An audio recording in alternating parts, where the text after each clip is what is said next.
Welcome back to Hashtag That. I'm Jeff Fish. And I'm Ryan Ziax. From Sonic Symphony to Justin Timberlake, we're back with the latest entertainment news.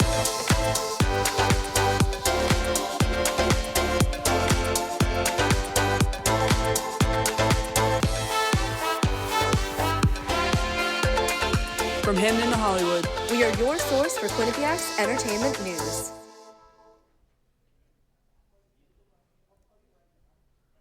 Last Wednesday, actor Chad McQueen passed away at 63 years old.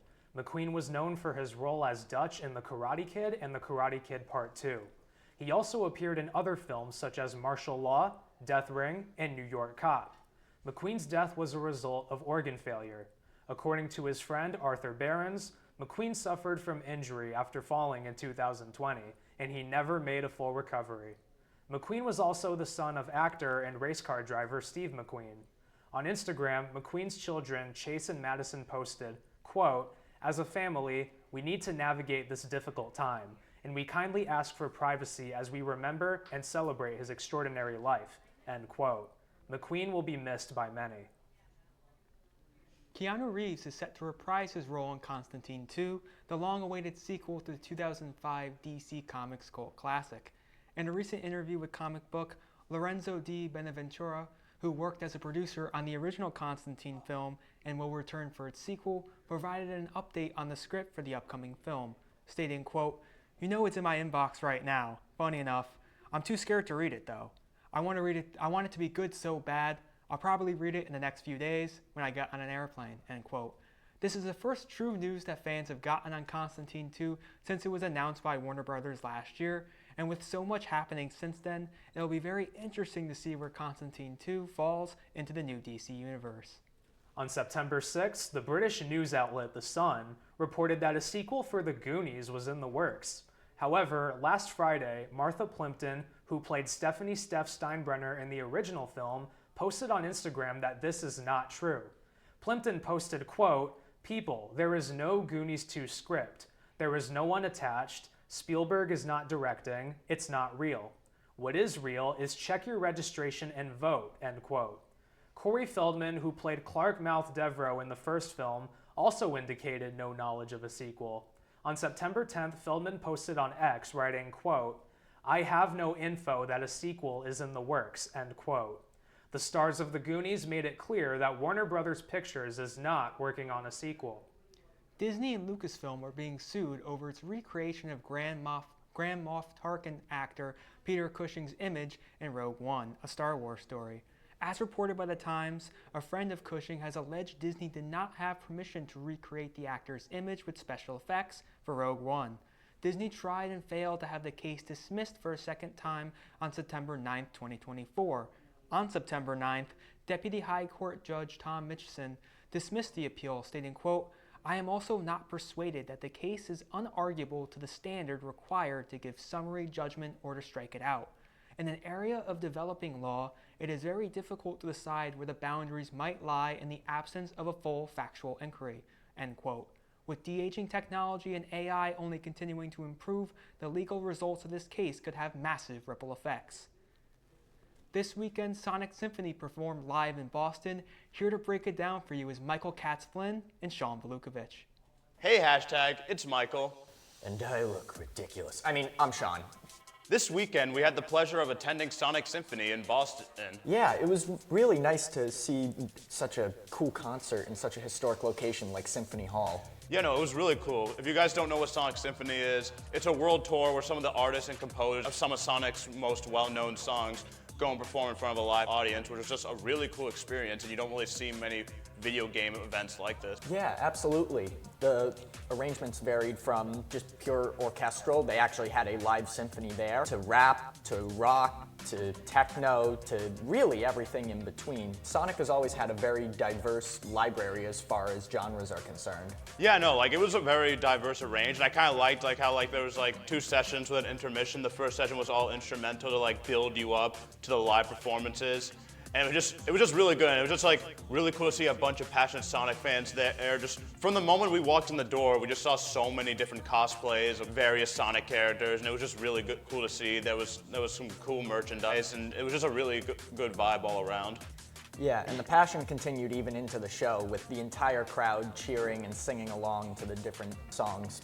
My personal favorite was I Am All of Me, His World, and Reach for the Stars. Agreed. My three favorite were like the final three songs, Endless Possibilities, Live and Learn, and One Way Dream. And I just really thought it was like poetic and sentimental, like the way it was like an acoustic thing and like they didn't have any live performance, it was just him singing from the heart. Yeah, absolutely. Hearing a new acoustic version of One Way Dream sung by all the performers actually, was really, I don't quite know how to describe it, but it was oddly sentimental, even though I haven't been into the series for all that long, which is, I know, kind of surprising considering I'm wearing this thing. As a longtime Sonic fan, it was just fun to see. While my first Sonic game I played wasn't until 2013, I grew up watching all the Sonic cartoons from Sat AM to Underground, Sonic X, Adventures of Sonic the Hedgehog, just all those shows. It was just such a really fun event, just really surreal. And like, as the music was performed, they had like live footage from all the past Sonic games playing, like, which really like fit the music perfectly. Like they had it line up with the game that they were singing from. And it was just gave me some real feels and like made me feel like a kid again, just like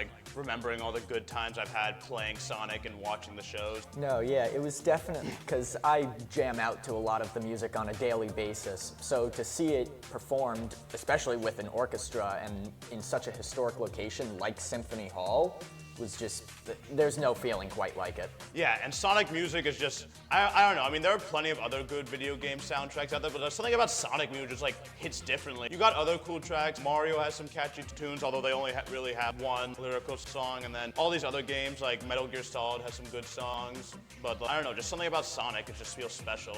Yeah, the lyrical tracks definitely make all the difference because it's something that you can just sing along to, and that's what really makes the concert-going experience great. Not to say watching just a pure orchestral concert is bad by any means. No, it is still extraordinarily impressive, the talent all these musicians have. But being able to just sing along to the songs while everybody's having a great time and jamming out, the energy in that room was insane. I know, like I have not seen such good energy levels at an event like that in such a long time. It just was like just a really good feeling, and like just seeing all these passionate fans coming together, singing along to their favorite songs from their favorite video game. It was just all so surreal, and it was a special experience. Well, that's all the time we have for you today. I'm Michael Katz-Flynn. And I'm Sean Volukovic. We will be right back out of this short commercial break. I'm an ex-drug dealer, and I'll be your sub today.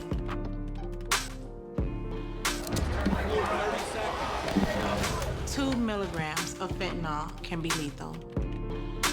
A lethal dose is in here. Who gets it, I won't know. It's cheap, it's potent, and it's profitable. The sad reality is, fentanyl is being mixed into everything now. More kids should know.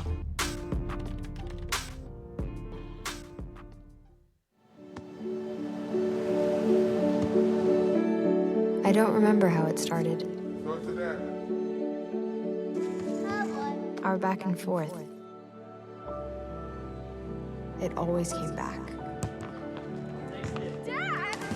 You probably don't remember what you told me. That was perfect. But I heard every word.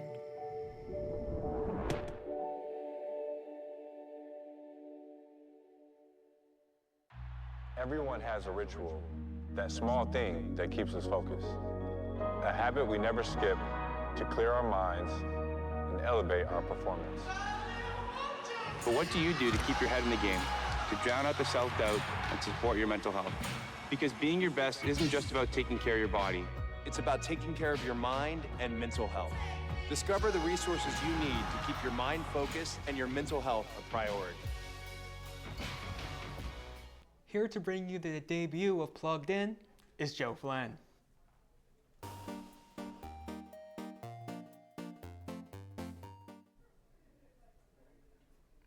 Thanks, guys. I'm going to cover news in the video game world. Sony announced a controversial addition to their current console lineup, the PlayStation 5 Pro. Sony hosted a live stream on September 10th, which showcased what new features would be on the refreshed console. Some of the features announced include PlayStation Spectral Super Resolution, an AI programming tool to enhance the picture of games, and an upgraded graphics card, which Sony claims will render games 45% faster than the standard PlayStation 5. The controversy comes from the price announced for the PlayStation 5 Pro, $699.99. This will make the PlayStation 5 Pro the most expensive console released from Sony, beating the PlayStation 3 60GB model, which launched at $599.99 in 2006.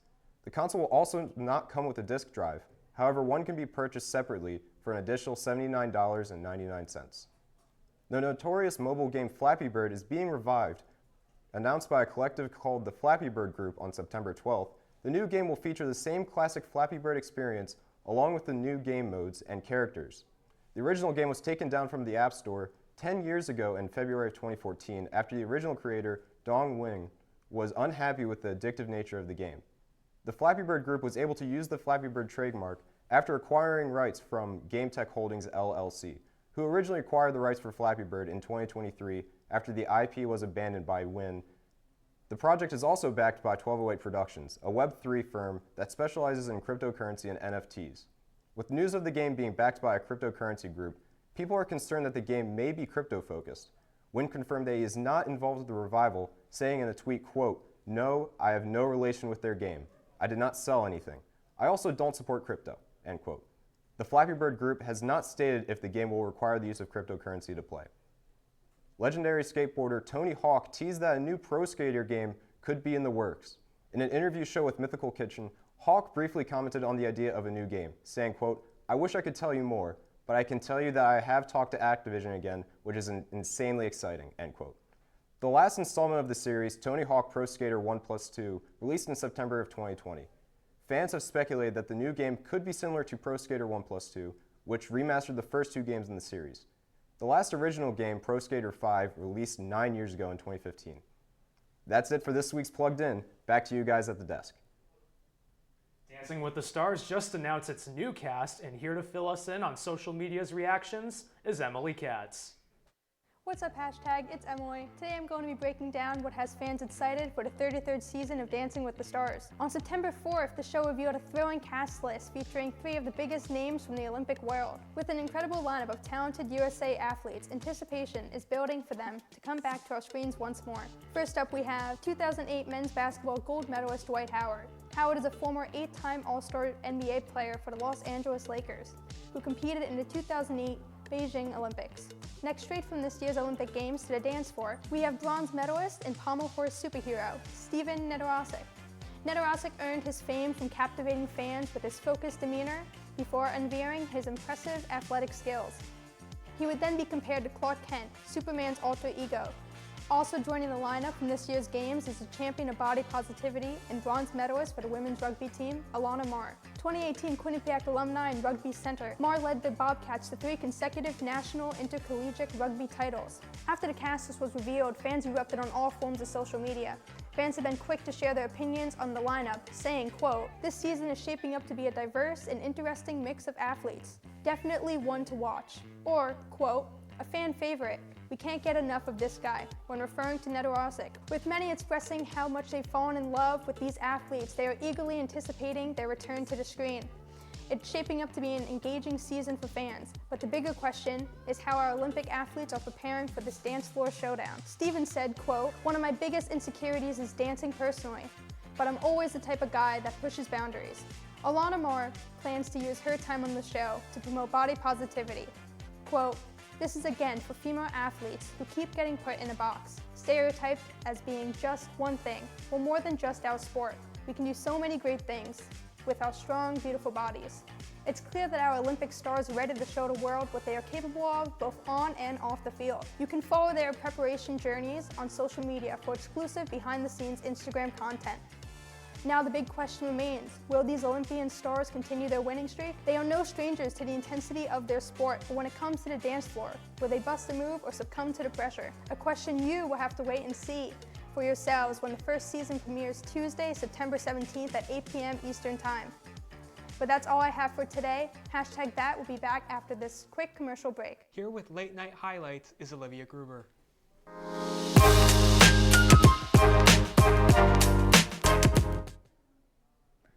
Thanks, guys. Late night talk shows are turning into next day recaps, but the era is definitely not over. Starting in the Big Apple, NBC announced Jimmy Fallon's 11th season running show is being demoted from 5 shows a week to 4 shows a week. A few reasons why this may be happening is talk show audiences are aging, late night is turning into an appointment-based watching system, and viral videos are killing the talk show format. American audiences have been laughing about late-night television talk shows for over 70 years. From early gems like Always Charming Tonight Show starring Johnny Carson and Taylor Tomlinson's game show adjacent comedy show After Midnight, evenings spent around the TV have been beloved for generations of giggles and guests galore. This day and age, more TV viewers are looking for a reality TV show type of show. Canadian actor and musician Ryan Gosling reportedly lost his voice the night before hosting an episode of Saturday Night Live. In an interview with E! On the 2024 Emmys, Bowen Yang opened up about his time on Saturday Night Live, including the April 13th episode Gosling hosted. Explaining what his must-haves for his dressing room are, he offered a surprising and hilarious answer. He said, quote, "I have a throat that Ryan Gosling borrowed for his episode because he lost his voice the night before," Yang said, end quote. The episode earned Gosling his first Emmy nomination for Guest Actor in a Comedy Series, and Yang was also nominated for an Outstanding Supporting Actor in a Comedy Series. The trips down memory lane continued at the Emmys on Sunday as former Saturday Night Live Maya Rudolph, Kristen Wiig, Seth Meyers, and Bowen Yang reunited on stage to help celebrate the late night show's 50th anniversary this season. Ahead of SNL's September 28th premiere, the alums gathered to talk it up about how much Lorne Michaels has lost the Emmys, 85 times to be exact, before giving away the trophy for Best Writing for a variety special. It's a big year for the venerable franchise. Jason Reitman's SNL Origins movie Saturday Night will have a limited release in Los Angeles, New York City, and Toronto beginning September 27th before breaking wide on October 11th. That's it for this week's Late Night Highlights. We'll be back after this commercial break. As a dad, every day is a challenge. To make sure that the time that I spend with them, it doesn't matter how tired you are, you have to try and to teach them. When they learn something new, and you can just see in their faces, it's such an incredible moment. It's those moments that are my favorite. Our stories, the warmth of our laugh, or our family's secret sauce. We all bring something different to the table. So make some space. The power of connection is waiting right outside your comfort zone. Learn how you can help strengthen your community at belongingbeginswithus.org/teamup.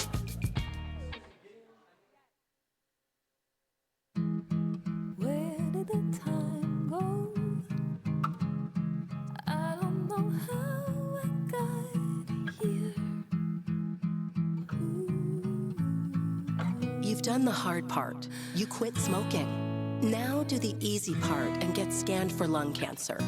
If you smoked, you may still be at risk, but early detection could save your life. Talk to your doctor and learn more at savedbythescan.org. We're back with this week's Hollywood News Update, and here to fill us in on all the latest entertainment, all the latest updates. Joining us at the desk is Aaron Christensen. Thanks, guys. We got a lot of stuff to go over today. Starting off, Justin Timberlake has finally spoken out after his June arrest. The initial drunk driving charge has been dropped, and instead, he pleaded guilty to a traffic violation. As part of his plea deal, he'll serve 25 hours of community service in Sag Harbor and face a 90-day license suspension. After his court appearance, Timberlake took the opportunity to address the public. He made a statement outside the courthouse urging people to avoid drinking and driving, saying, quote, "Even if you've had one drink, don't get behind the wheel. There are so many alternatives. Call a friend, take an Uber," end quote. Jeff and Ryan, do you think Timberlake's message about not drinking and driving will be effective, or does the drop charge overshadow it? Yeah, I think the message will be effective because it's really the universal message to never drink and get behind the wheel of a car. And even though in Justin Timberlake's scenario he really gets a slap on the wrist, I still think the message holds true because it's what we should tell everyone, to never get behind the wheel after you've drank because of just how many lives it's destroyed. Yeah, I totally agree with that. I think the message will definitely be effective, although I think the message would be a lot more effective if the charges weren't dropped, because obviously drinking and driving is a serious problem. And if the charges were still there, it just would have been a more effective message. I completely agree. And I also think that, let's be real, in a couple of weeks from now, there's going to be new drama to be talked about. So people are going to probably forget about this in the near future. So I think regardless of the charges, he'll be good to go moving forward. Sure. Moving on, Chappell Roan had a tough moment on the MTV Video Music Awards red carpet. During the event, a photographer yelled profanities at the musician for missing her mark. Roan immediately responded, yelling back at the photographer in the heat of the moment. This intense interaction was captured on video, showing her frustration and distress. Later, Roan opened up about the incident, calling it, quote, quite overwhelming and quite scary. I yelled back, "You don't get to yell at me like that," end quote. Roan has been very vocal about setting boundaries with fans and the media. She emphasized, quote, "Women don't owe you anything. I do not accept harassment of any kind because I chose this path, nor do I deserve it," end quote. Given this red carpet incident and her firm stand on personal boundaries, do you think Chappell Roan is effectively setting new standards for how artists should be treated? Yeah, I mean, in this instance, she stood her ground, and just because she's a famous artist, it doesn't mean she's not a human being that shouldn't be treated with respect. And especially with the way a lot of celebrities are treated by things like the paparazzi, they're treated more as mythical figures than people. I'm really happy that she kind of, like I said, stood her ground. Yeah, no, I totally agree with that. That was definitely a true demonstration of self-respect by Chappell Roan. Just because you're an artist, it doesn't mean you're not a human being. All artists are human beings, and they don't deserve bad treatment from anybody. So yeah, I applaud her for showing that self-respect. Absolutely. I think we often forget that celebrities are people too, because we definitely don't treat them as such sometimes. And just major creds to Chappell for not backing down and accepting any sort of treatment just because of the position that she's in. And well, guys, that's all the time we have left for this week's Hollywood News Update. I'm signing off, but you will still be seeing more of these guys after this commercial break. Meet the Scan, a simple procedure whose mission is to detect lung cancer early.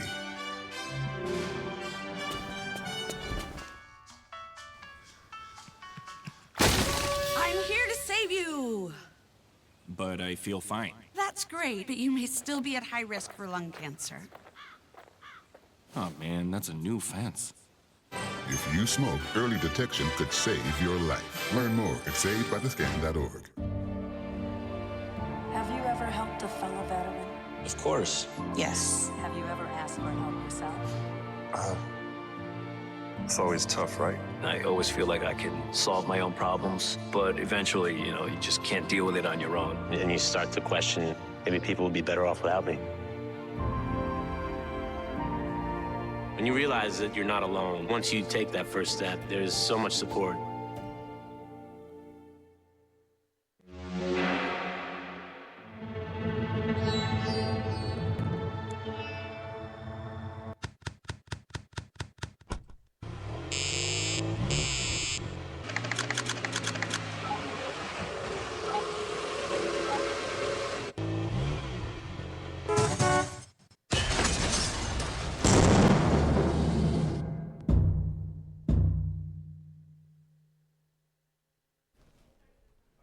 This week, Ryan and I are playing a game of head-to-head. Let's get started.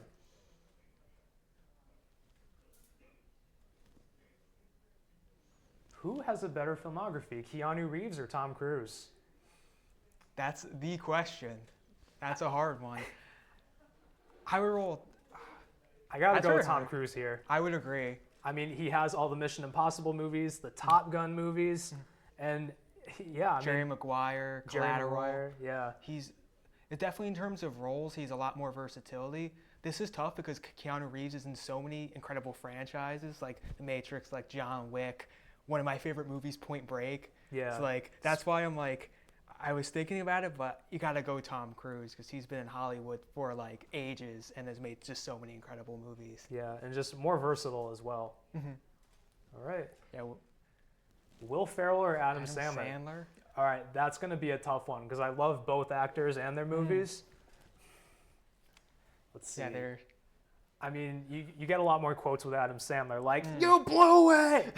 And yeah, what do you think? I think I would lean Adam Sandler because of his dramatic work with like Uncut Gems, the Paul Thomas Anderson film that I'm blanking on at the moment, Punch Drunk Love.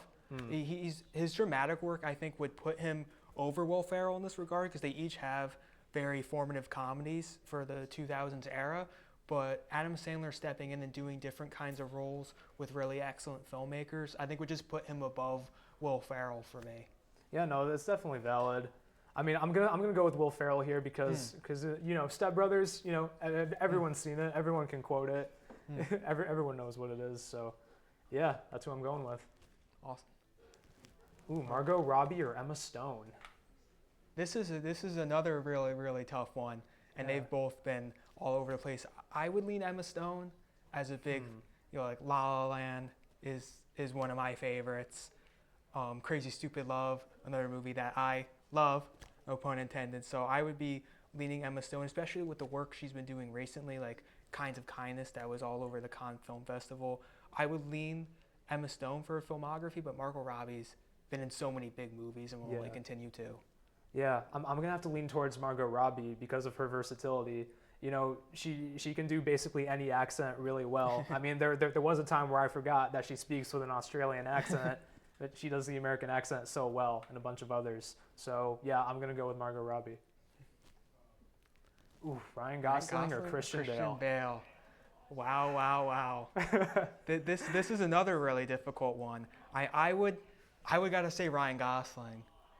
As much as I love Ryan Gosling, I have to go with Christian Bale. You're going with Christian Bale? It's like basically the way he transforms himself and the way he gets into the mindset of his roles for different movies. It's just incredible and unmatched. Yeah, being in the Christopher Nolan Batman franchise.